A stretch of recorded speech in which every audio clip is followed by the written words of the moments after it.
الخير في أمتي إلى يوم الدين. والشراقوة عزموا القطر. الواقعة دي حصلت في اكياد مركز فاقوس محافظة الشرقية. وهنا احنا في ابو حماد، اولاد ابو شامة والحاج ابو شامة زي ما انتم شايفين حضراتكم بيوزعوا كل يوم وجبات على القطار المتجه اللي بيجي قبل الفطار هنا من مركز ومدينة ابو حماد محافظة الشرقية. وزي ما انتم شايفين كده كله مستعد وكله بيرايح عشان يعني يبدأ يوزع وجبات. والقطر خلاص قرب يجي، يعني دقائق وتفصلنا على دخول القطار المتجه الى القاهرة. طبعا هنا ولا طبعا يعني بيزرع فيهم الخير، جايب المجموعة الحلوة دي بقالهم معاهم فترة طويلة بيزرع فيهم الخير من كل ده عشان يخش. طبعا القطر اهو زي ما انتم شايفين قرب يخش علينا، يعني القطر جاي اهو طبعا كله جاي. وهنشوف بقى وهنخش هما بيوزعوا وفرحة الصائمين وفرحتهم طبعا كل يوم على كده.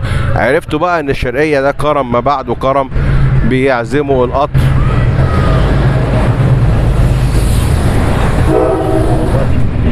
هنكون معاهم من ورا هما بيوزعوا على القطار اللي جاي. القطار ده متجه الى القاهرة.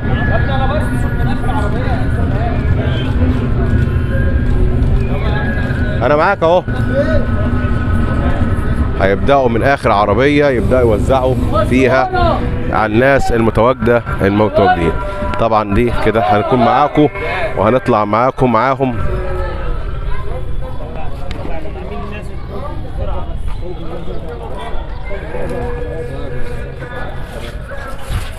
زي ما انتم شايفين كده توزيع الوجبات على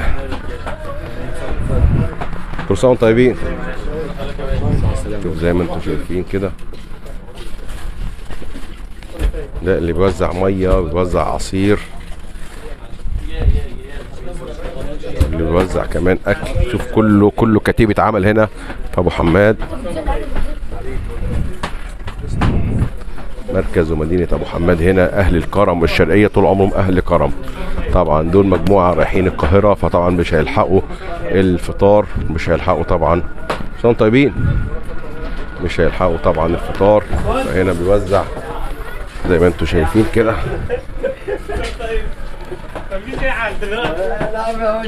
عشان طيبين وزع الناس طبعا. القاهرة صح؟ ايه القاهرة؟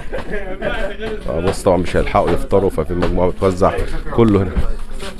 اللي بيعمل